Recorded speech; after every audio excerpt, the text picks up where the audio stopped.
La réforme ne date pas d'hier. C'est Jacques Chirac qui l'a engagée en 2007, à la fin de son mandat.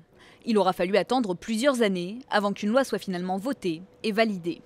C'est important qu'il puisse y avoir un système de respiration démocratique qui, en cas extrême, permet de dire au président de la République vous ne pouvez pas continuer parce que vous avez commis une faute suffisamment grave. Une autre procédure de destitution existait déjà, mais cette réforme apporte plusieurs différences. Elle ne parle plus de haute trahison et utilise une formule plus large.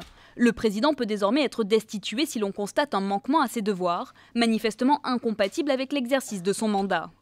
Cette loi ne concerne que des cas exceptionnels. Dans les faits, il est assez peu probable qu'elle soit appliquée. Un crime contre l'État, une trahison, c'est des situations de cette nature qui précisent les conditions dans lesquelles on peut engager la destitution du président de la République. Oui, vraiment extrême. Pour enclencher la destitution, 10% des sénateurs ou des députés doivent signer une résolution.